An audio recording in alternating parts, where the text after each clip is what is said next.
Mara Kessler had lived on Kessler Ranch long enough to trust animals over weather reports, and on that October afternoon, the herd told her everything the gray sky hadn't gotten around to saying yet.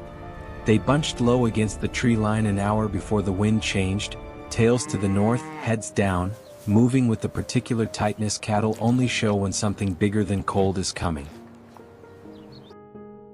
She was 33 years old, and this would be her third winter running the ranch alone. Her husband, Daniel, had died 2 years earlier, a hay baler accident on a September afternoon so ordinary that Mara sometimes still expected him to walk through the kitchen door smelling of diesel and cut grass. There had been no long illness to prepare her, no goodbye. Just a phone call from their neighbor, and then a life that had to keep running whether she was ready for it or not. Grief, she had learned, does not wait for convenient seasons. Neither does ranch work. The two had simply learned to occupy the same days. By late afternoon, the sky over the high country had gone the flat, bruised color that locals called bucket gray. The shade that meant a storm wasn't approaching so much as arriving all at once.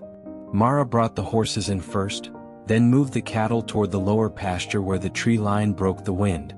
She checked the propane, banked extra wood by the stove, and taped a strip of felt along the north-facing window where the cold liked to find its way in every year, in the same spot, like an old habit.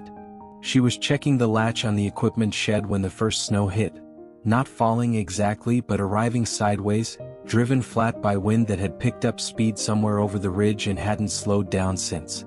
Inside 2 hours, Kessler Ranch was cut off from the county road. The National Weather Service would later call it a rapid onset ground blizzard. A storm where visibility drops to near zero not because snow is falling from the sky in great volume, but because wind is lifting what's already on the ground and hurling it sideways at 40, 50, sometimes 60 miles an hour. Ranchers in the high country simply called it a whiteout, and they knew the rule that came with it. Nobody with sense goes out in one. Mara had grown up on this rule, though not on this ranch. She'd met Daniel at a county fair 9 years earlier, a transplant from 300 miles south who'd fallen for a rancher's son the way some people fall for a place before they ever fall for the person who shows it to them. Kessler Ranch had been in Daniel's family for 3 generations by the time she married into it, and in the years since his death, she'd sometimes caught herself wondering whether the land had adopted her the way it had once adopted him, or whether she was simply the last person standing who knew how to keep its promises to the animals that depended on it. Tonight, the ranch was asking something new of her. She banked the stove a second time, checked that the woodpile by the door was stacked high enough to last if the storm ran longer than forecast, and pulled her coat back on to make one last check on the horses before the worst of it arrived. It was the kind of night that made a person grateful for routine, for the simple, repetitive certainty of chores that didn't leave room for anything else to crowd in. That certainty lasted exactly 20 more minutes. It was the sound of an engine that broke it. Not a truck. Not a snowmobile. A motorcycle. The deep, uneven growl of a big V-twin fighting for traction, cutting in and out as the wind swallowed and released it. The sound was wrong in every way a sound could be wrong. Nobody rode a motorcycle into a ground blizzard on purpose.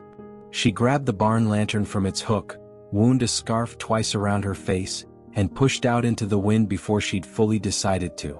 Later, she wouldn't be able to explain the decision in words that made complete sense. Only that some part of her recognized the sound of someone in trouble, and that part moved faster than caution could catch up to it. The engine noise had already stopped by the time she reached the west fence line. What she found instead was a motorcycle on its side in the snow, its front wheel still lazily spinning, and a man face down several yards from it, one leg twisted at an angle that made her stomach drop before her mind had even finished processing it. She knelt beside him, snow already collecting in the folds of his riding jacket, and pressed 2 fingers to his neck the way she'd learned doing large animal first aid, steady, searching, patient. A pulse answered. Weak but there. He was unconscious, not dead. That distinction would matter more than she knew in the hours ahead. Mara had no way to carry a grown man 200 yards through a whiteout, so she did the next best thing. She got a tarp from the equipment shed, rolled him onto it as gently as the wind allowed, and dragged him toward the house the way she'd once dragged a downed calf across an icy creek bed, low center of gravity, short pulls, stop and check, pull again. By the time she got him through the door, the storm had followed them in. Snow had packed into the collar of his jacket. His gloves were rigid with ice. And beneath his torn riding pants, dark blood had frozen into the fabric along one leg. She had seen injuries like this before, not on people but on horses and cattle who'd gone through fences or over rough ground. The principle, she knew, didn't change much between species. Control the bleeding first, protect against shock second, and don't move anything that might be broken more than you absolutely have to. She cut the fabric away from his leg rather than pulling it, which would have torn at whatever clotting had already begun. The wound was deep, a laceration along the shin, likely from the crash itself, but it wasn't pulsing, which told her the worst kind of bleeding, arterial bleeding, wasn't in play.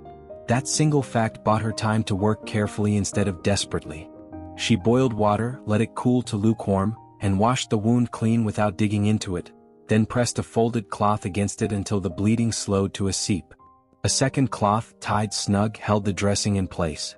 His shoulder was the next concern, sitting oddly, clearly dislocated or close to it. She knew better than to try to force it back into place herself. A wrongly set shoulder could cause more damage than the injury itself. She made a sling instead from a strip of wool blanket, and bound his arm firmly against his body to keep it still. Then came the part of first aid that mattered just as much as the wounds, the cold itself. Hypothermia, Mara had read once in a ranching first aid manual, doesn't always look dramatic. It creeps in through what old-timers in the high country called the umbles. A person starts to mumble, fumble with simple tasks, stumble when they try to walk, and grumble in confusion, long before they ever show the shivering people expect. By the time shivering stops altogether, the body isn't fighting the cold anymore. It's losing. His wet coat came off. Dry wool blankets went on. She wrapped stones she'd warmed on the stove in cloth and tucked them near his chest and sides, not directly against bare skin, which could burn already compromised tissue, and not applied too fast, since rewarming a hypothermic body too quickly could send cold blood rushing back to the heart and cause its own kind of shock. Slow and steady was the rule, and Mara followed it like a recipe she'd memorized without ever expecting to need it. When he stirred enough to swallow, she gave him warm broth in small sips. Nothing heavy, nothing that could make him sick before his body had decided whether it wanted to keep it down. Only then did she go back out to see to the motorcycle's other passenger. A saddle-worn horse would have understood instinctively. The bike itself couldn't be moved, but there was a second engine sound she hadn't accounted for. A horse trailer, still hitched, half buried already at the end of her drive, empty. Whatever he'd been doing out there, he hadn't been alone in his plans, even if he'd ended up alone in the storm. She left the trailer for morning. Some problems could wait. His breathing could not. Before dawn, his eyes opened, unfocused, searching the ceiling beams above him before finding her face in the low firelight. Something in his expression loosened, some tension releasing all at once, and he exhaled slowly before his eyes closed again, this time in something closer to real sleep than unconsciousness. Mara sat beside him until his breathing settled into a rhythm she trusted. Then she looked across the room at Daniel's chair, still angled toward the stove the way it had been since the funeral, and understood, distantly, the way you understand something true before you're ready to feel it, that for the first time in 2 years, there was another heartbeat under her roof besides her own. By the second morning, the man could stay awake long enough to speak in full sentences, though pain kept the sentences short. His name, he told her, was Jonah Calder. Most people who knew him called him Hawk, a nickname from his years as an army combat medic, one that had followed him out of the service and into civilian life the way nicknames sometimes do, attaching themselves so firmly that the given name starts to feel like something reserved for paperwork. He was 36. He rode with a club called the Stonebridge Riders. Mara had heard the name before, in the distant way small towns hear about things that happen just outside their daily orbit. Something about coat drives in December, about a benefit ride for a local family who'd lost their barn to fire, about a line of motorcycles that had once escorted a fallen soldier's casket the full 60 miles from the airport to the cemetery, engines idling in perfect, respectful silence as they passed through town. "We're not what people picture," Jonah said on the second night, when the pain had eased enough to let him talk without gritting his teeth between words. "Most clubs like ours aren't. We started because a few of us came home from deployments and didn't know what to do with the parts of us that still wanted to serve something. Riding gave us a reason to get up. Helping people gave the riding a purpose." He explained, in pieces over the following days, what had actually happened. A boy 2 ranches over, the grandson of an elderly rancher named Otis Whitfield, had run out of insulin as the storm warnings started stacking up on the radio. The pharmacy in the nearest town had it, but the roads were already closing, and Otis didn't own anything that could get through drifting snow the way a motorcycle sometimes could, at least for the first hour or two before conditions turned truly impassable. Jonah had volunteered to run it out.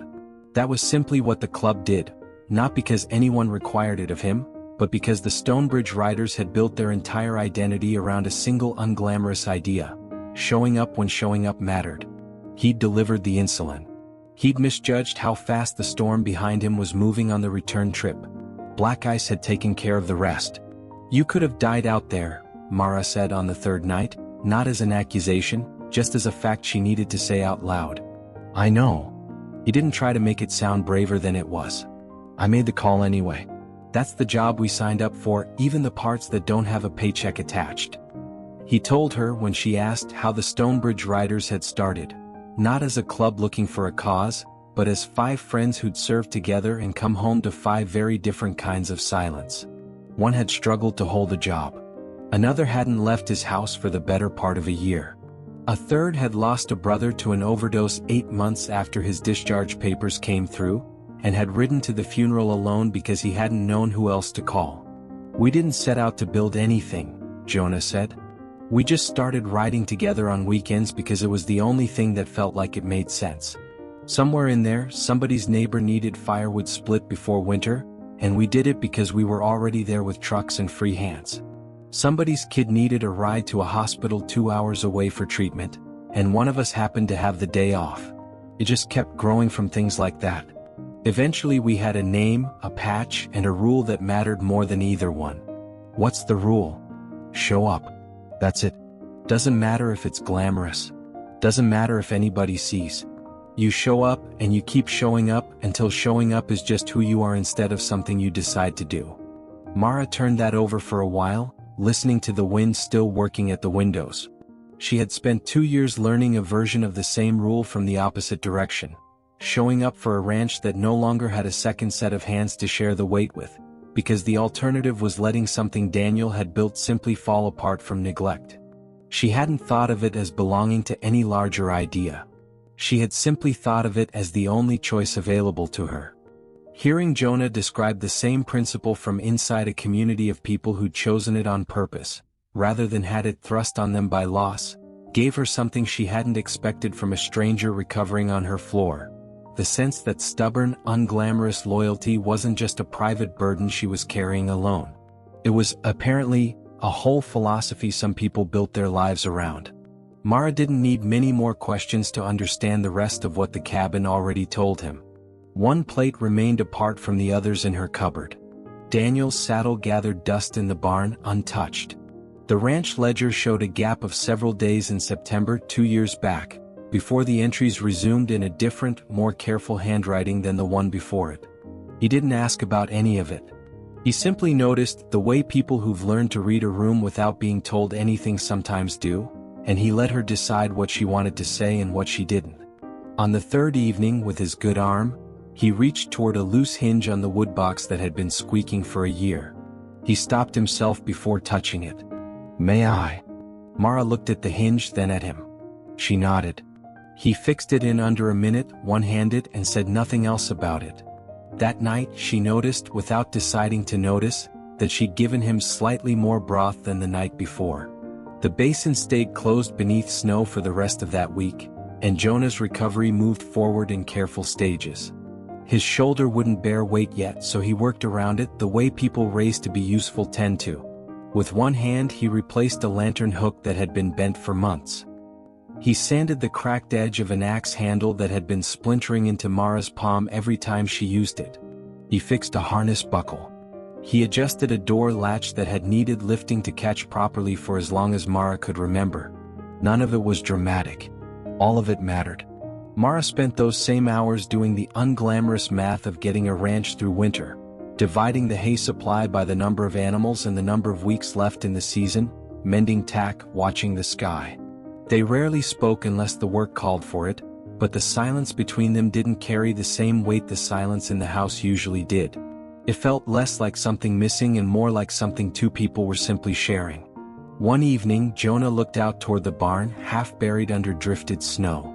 "Why's it built at that angle? Looks crooked." "It isn't crooked," Mara said.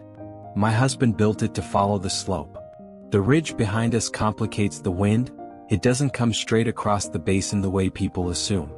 It slows down, curls, and drops whatever it's carrying in specific places. You can read exactly where by watching the snow." She nodded toward a pale ridge already forming along the corral fence. "Snow tells you more truth than wind does if you're willing to watch it long enough." Jonah studied the drift line for a long moment, the way a person studies something they intend to remember. Then he went back to the wood he'd been shaping. Mara returned to her stitching. The stove filled the space between them, and for the first time in longer than she could easily admit, the quiet in that cabin didn't feel like something that needed fixing. On the fourth morning, the wind finally dropped. Blue sky broke through in patches, and the outline of the basin began to reappear beneath the white.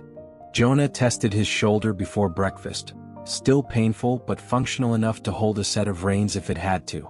"The pass might look open before it actually is," Mara warned. "I know."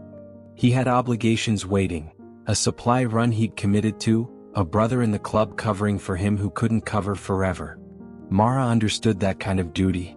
She didn't ask him to stay past what his body and his responsibilities allowed. Before he left, working mostly one-handed, he retrieved a horse from Otis Whitfield's place. The trailer she'd noticed that first night had in fact belonged to Otis, sent along in case Jonah needed backup transport, and the horse inside had weathered the storm safely in Mara's barn the whole time, fed and warm without either of them fully registering the coincidence of it. Jonah checked the horse over, thanked Mara with a nod that said more than the words that followed it, and rode out toward the basin road as the sun cleared the ridge. Mara stood in the doorway until horse and rider became a small dark shape against the snow, and then nothing at all. He didn't look back. She went inside before the absence had a chance to settle. Later, checking the barn, she found the wood shavings from his repairs swept into a neat pile near the door. A small, unnecessary kindness that told her more about the kind of man he was than most conversations could have. The ranch went quiet again in the particular way places go quiet after someone has been in them and then isn't. Nothing essential had changed. There were still cattle to feed, ice to break, wood to split, and fences to dig out from beneath drifted snow. And yet small things Jonah had touched kept surfacing all winter. The lantern that no longer needed jiggling to catch its hook, the axe handle that no longer bit into her palm, the door latch that finally worked the way a door latch was supposed to. Each fix had taken him only minutes. Together, they made his absence a little harder to ignore than it might otherwise have been. One evening in December, Mara ladled stew into a bowl, then reached for a second one out of a habit she hadn't noticed forming. She filled it before she caught herself. Steam rose between the two bowls while the fire cracked behind her. She poured the second serving back into the pot, washed the bowl, dried it, and set it on the shelf above the others. Grief counselors, and Mara had spoken to one briefly in the months after Daniel died, more out of her sister's insistence than her own conviction, sometimes called moments like that grief ambushes, small, ordinary instances where loss reasserts itself without warning, unconnected to any anniversary or milestone, simply arriving because a habit built for two people doesn't unlearn itself on its own schedule. Mara hadn't expected an ambush shaped like a man who wasn't even someone she'd lost. But there it was all the same, the particular ache of setting a table for company that wasn't coming. Work answered the feeling the way it always did. She chopped ice from the trough each morning and watched the spring-fed water line for the telltale narrowing that meant trouble was building underneath. She reduced the cattle ration slightly to stretch the hay. She cleared deadfall by rope from the cottonwoods before wind could turn it into a hazard. She checked her pregnant cows twice daily, watching for the particular restlessness that meant labor was close. By dusk most days she was still outside, shovel in hand, clearing snow from the barn door one more time before dark. Winters, she'd learned a long time ago, had no interest in who had stayed and who had gone. It simply kept coming, and the only real answer to it was to keep working. January was hard. February was worse. The spring-fed trough narrowed each morning until only a thin ribbon of open water moved beneath a shell of ice. Mara chopped the ice away, packed fresh straw around the exposed wood of the box to slow the freeze, and brought her cattle to water in small groups, Too many at once would drain the trough faster than the spring underneath could refill it, a lesson her father-in-law had taught her the first winter she'd run the ranch. One night, a calf went down in the barn, trembling and too weak to stand. Mara moved it to the driest corner, away from drafts, and covered its back with a wool blanket, watching through the night the way any rancher learns to when an animal's survival depends on the next few hours going right instead of wrong. At sunrise, the calf pushed itself up onto shaking legs, found its mother, and began to nurse. Mara allowed herself exactly one long breath of relief before moving on to the next task the morning demanded. She thought of Jonah occasionally during those months, not constantly, not in any way that interrupted her days, but in the particular way a person thinks of someone who showed them competence and kindness at the same time, a combination rarer than either quality alone. She wondered, sometimes, whether the Stonebridge riders had made it through the winter's other storms without losing anyone the way they'd almost lost him. She had no way of finding out, and she told herself that was fine. Her sister called most Sundays the way she had every winter since Daniel's death, and most Sundays the conversation eventually circled toward the same gentle, well-worn question: whether Mara had thought any more about hiring someone permanent or moving closer to town, or simply not doing all of this alone anymore. Mara gave the same answer she always gave, that the ranch was Daniel's and hers now, and that leaving it or diluting it with hired help felt less like practicality and more like conceding something she wasn't ready to concede. She didn't mention Jonah in those calls. There wasn't much to say, yet that wouldn't have sounded like more than it was. A man who'd passed through, fixed a few things, and ridden on to a life of his own. But some nights, feeding the stove before bed, she found herself running through the small repairs he'd left behind like a rosary: the lantern hook, the axe handle, the door latch. Not because she missed him exactly. She told herself it wasn't that. It was closer to the way a person notices a well-built fence long after the person who built it has moved on. A quiet, ongoing evidence of care that outlasted the company that made it. The nights were the hardest part, as they had always been since Daniel died. Ranch work filled the daylight hours completely, leaving little room for grief to find its footing. But evenings, after the animals were settled and the chores were done, had a way of going very quiet very fast. Mara had learned, over 2 winters, to keep her hands busy after dark. Mending, reading old ranching manuals, anything that gave her mind somewhere to land besides the empty half of the bed she still slept carefully to one side of, as if leaving room. By the end of March, the thaw began in earnest. Snow withdrew first from the south-facing slopes, exposing dark ribbons of grass. Black Alder Creek, the same creek that ran the length of the county, past half the ranches in the basin including Mara's own, grew louder every afternoon as meltwater came down off the higher elevations. Near the barn, runoff pooled in a low spot beside the buried water line, and Mara marked the wet ground with willow stakes, making a mental note to dig into it properly once the earth dried out enough to work. A few days later she found the season's first prairie crocus blooming on a sun-baked bank. She cut several stems and carried them inside, setting them in a small jar of water on the same shelf where the extra bowl had sat untouched since December. She moved the bowl aside to make room. It felt, in a way she didn't examine too closely, like the first deliberate thing she'd done all winter that wasn't strictly about survival.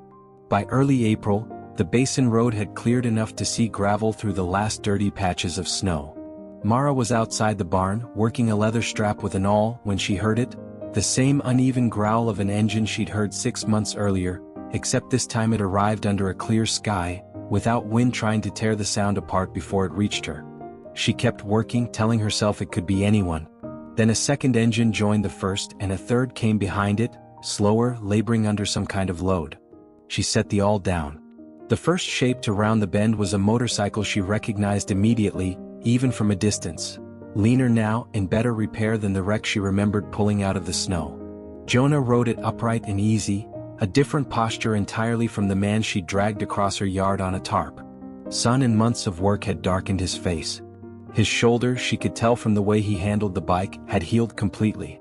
Behind him came a second rider on a sturdy horse, and behind that, a small trailer loaded with canvas-wrapped supplies. Jonah stopped at the gate. He didn't open it himself.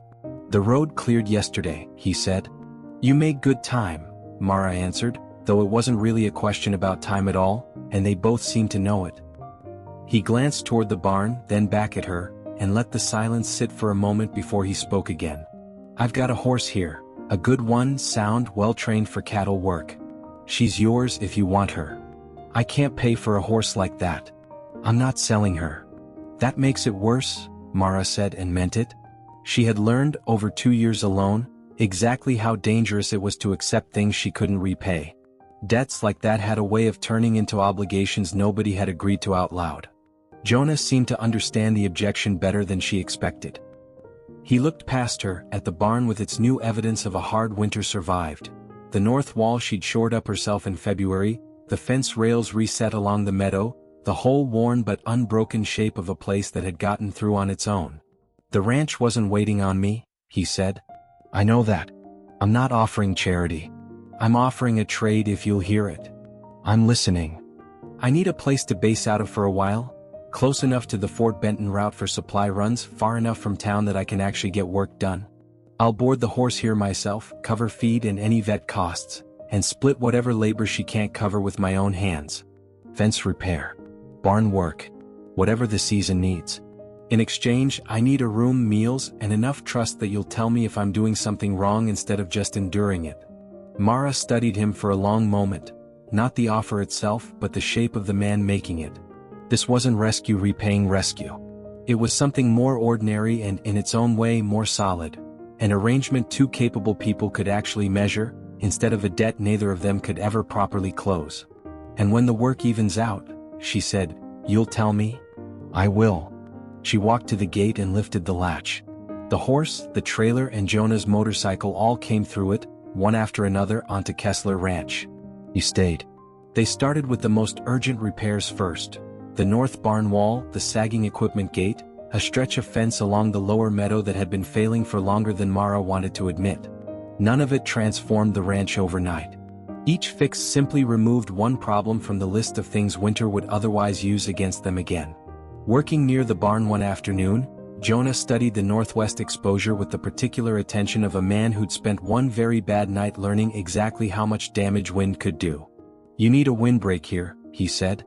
Something that breaks the wind's force before it reaches the barn. Wesley, my father-in-law, always said a tight wall just makes the wind angrier, Mara said. It has to go somewhere. You want it spending its energy before it gets to the animals, not slamming straight into a wall and finding another way around. Janae proposed cottonwood posts set roughly 35 times the height of the fence away from the structure it was meant to protect. A rule of thumb borrowed, he admitted, from an old Army engineer he'd served with who'd grown up on a Nebraska farm and never stopped talking about snow fences, even in places that never saw snow. Between the posts, they wove split willow loosely enough that wind could pass through it, rather than slamming flat against it. A snow fence that blocked wind completely, Jonah explained, just moved the drifting problem instead of solving it. One that let some air through slowed the wind gradually, dropping its load of snow well before it reached anything that mattered. They tested the theory the hard way, during a late April snow that caught them both by surprise. It wasn't a dangerous storm, but it was enough. In the morning they found a drift curling unexpectedly toward the livestock gate. Evidence that their first attempt at the barrier had been built too tight after all, curling the wind instead of simply slowing it.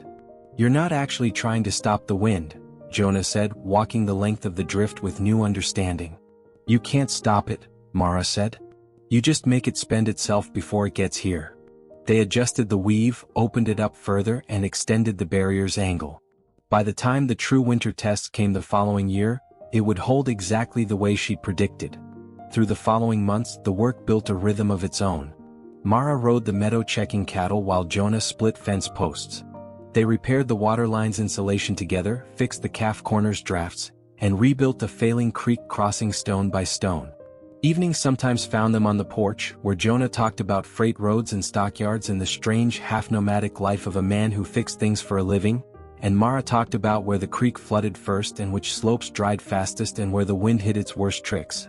Neither of them mentioned the arrangement that had brought him there. A week became two. Two became a season. Each night, Jonah rolled his bedroll into the same corner of the front room, but he never fully unpacked his gear, a small, deliberate incompleteness that Mara noticed and chose not to ask about. One July evening, mending a torn work glove on the porch, Jonah noticed Mara watching the faint white scarring along two of his fingers. Old damage, healed but visible. Frostbite, he said before she could ask. Winter deployment years back. Lost feeling in these two for almost a month afterward. Medic who treated me drilled it into all of us afterward. You never rub frostbitten skin to warm it, no matter how much instinct tells you to. Tissue's too fragile. Rubbing does more damage than the cold already did. You warm it slow with body heat or lukewarm water, and you leave it alone otherwise. Is that where you learn the things you did for yourself that first night? Not letting me warm you too fast. Some of it I learned from watching men make the mistake of doing it too fast, and watching what that mistake cost them. He turned the glove over in his hands, working the needle through worn leather. You did it right for what it's worth. I don't know if I ever told you that clearly. You did everything right. Mara didn't have a ready answer for that. She'd spent so many months treating that night as instinct rather than skill, something her hands had simply known how to do, borrowed from years of doctoring cattle and horses, that hearing it named as competence, by someone who would have known the difference between competence and luck, settled into her differently than she expected. I learned most of what I know keeping animals alive, she said finally. Didn't figure it would ever apply to a person. Bodies aren't as different as people like to think, Jonah said. Not when it comes to what keeps them alive. Warmth, slow and steady. Bleeding stopped before it costs too much. Somebody staying close enough to notice when things get worse instead of better. He glanced sideways at her. That last part matters more than people give it credit for. A lot of what saved me that night wasn't the bandages. It was you staying in the room. Neither of them said anything else about it. But something in the conversation settled between them afterward, quieter and steadier than before, the way understanding tends to when it's earned instead of assumed. By early summer, word had traveled through the small community the way word always does in places where everyone's business eventually becomes everyone's business. Lenora Whitcomb, a respected figure in the local church circle, found Mara outside the general store one afternoon and delivered her concern with the particular gentleness people use when they want their judgment to sound like care. A woman living alone with a man who wasn't her husband, Lenora said, could lose a good reputation faster than she could ever rebuild one, regardless of how innocent the arrangement actually was. Mara listened without arguing. Then she went inside and did her shopping. Inside the store, Grady, who'd carried the Kessler account through more than one lean season without complaint, mentioned, carefully without directly naming the reason, that he'd need the account settled sooner than their usual arrangement allowed. He didn't say Jonah's name. He didn't have to. Outside, a cattle buyer named Warren Pell, who'd clearly heard enough gossip to sense an opportunity, offered Mara a price for several head of cattle well below what they were worth. When she refused, he raised it slightly, testing. She refused again. Jonah stood near the supply sacks the whole time, close enough to hear everything and saying nothing at all, which Mara noticed and appreciated more than she expected to. You may not have as many options by fall, Pell said on his way out, with the particular smugness of a man who thought rumor had already done his negotiating for him. Mara closed her ledger without answering him directly. That evening, sitting on the porch after the cattle had settled for the night, she told Jonah everything: Lenora's warning, Grady's tightened patience, Pell's attempt to use gossip as leverage against her. Jonah listened without interrupting, and when she finished, he looked out at the yard for a long moment before speaking. I can leave, he said. If my being here is costing you something, I'll move on. I mean that. Mara said nothing at first. She looked toward the barn, the wall they'd braced together, the windbreak catching the evening light, the horse he'd given her grazing peacefully near the corral. She had gotten the ranch through one entire winter alone. She knew with complete certainty that she could do it again if she had to. That wasn't the question anymore, and some part of her had known it for a while before she finally let herself say so. No, she said. No what? No, I don't want you gone. Jonah didn't reach for her, and he didn't press for more than the words she'd already given him. He simply nodded, and they sat together as the light left the basin, talking instead about the hay they still needed and the second access point the water line would need before the ground froze again. Ordinary things, spoken in the unremarkable tone of two people who had quietly decided, without ever formally announcing it, that they were building something meant to last. Later that night, for the first time since April, Jonah finished unpacking his bag completely, folding his spare clothes into the small wooden chest by the wall instead of leaving them half stowed in the corner. Mara watched from the stove and said nothing. Neither of them needed to. Nearly a full year after Jonah's motorcycle first went down in her yard, the warning signs returned. The horses grew restless.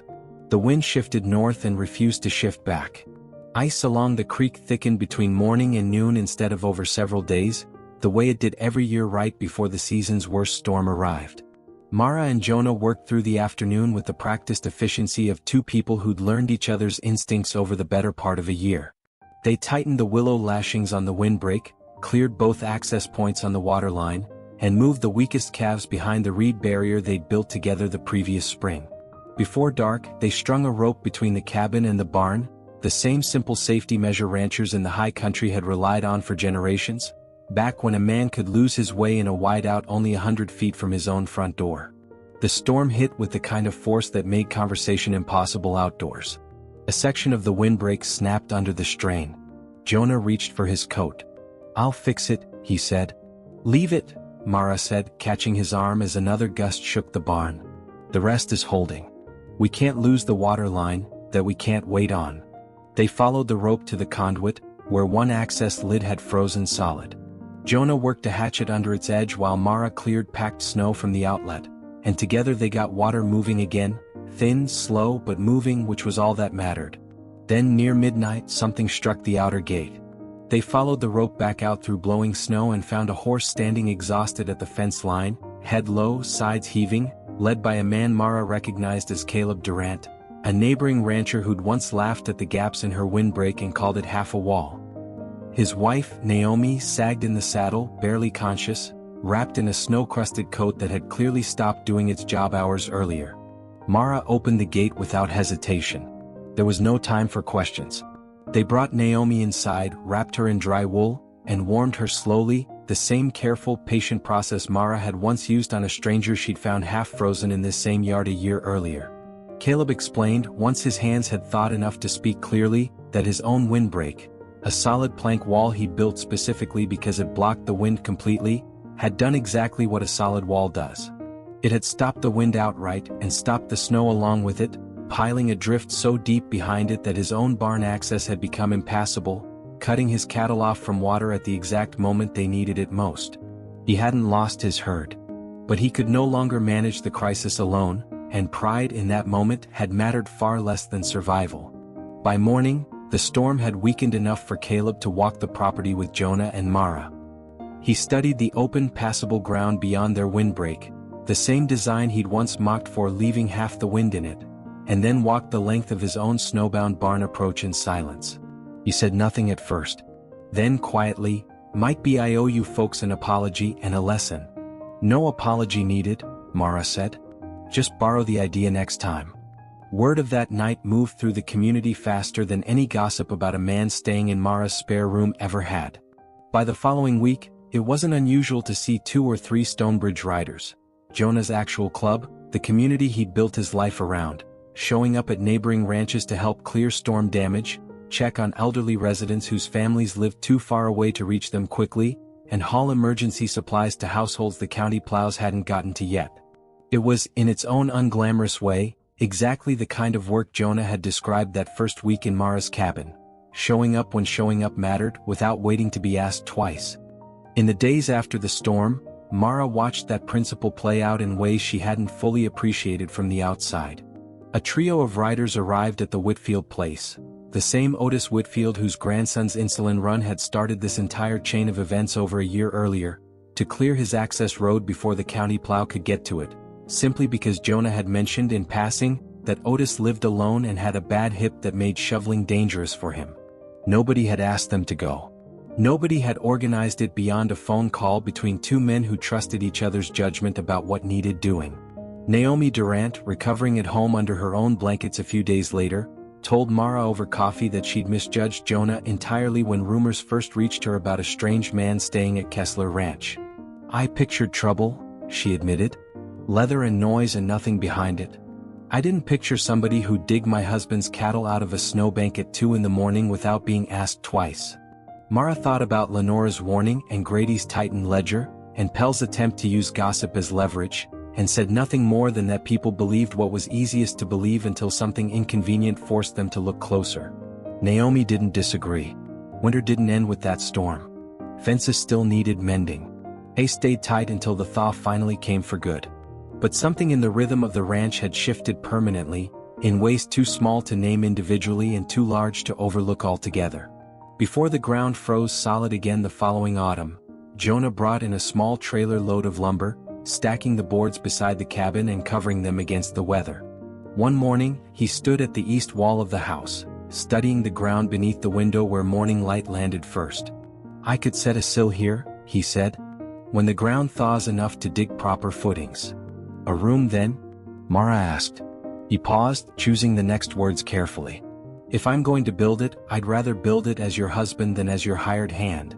There was no elaborate speech prepared, no ceremony rehearsed in advance. Just the plain, unhurried honesty that had characterized nearly everything he'd said to her since the night she'd found him half frozen at her fence line. Mara looked at the sunlit ground where the addition would stand.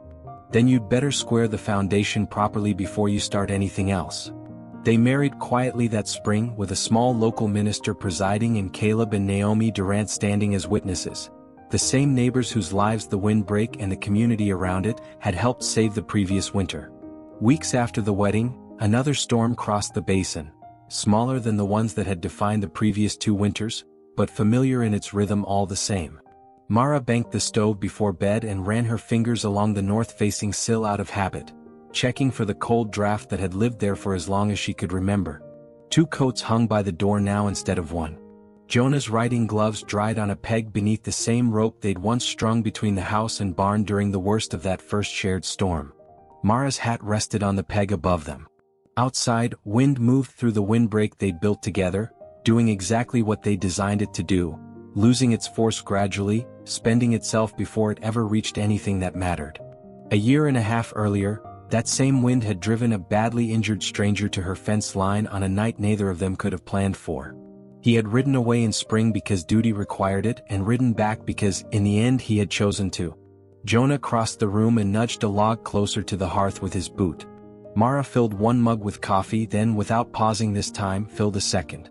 She set it on the table across from her own. And this time she did not put it back.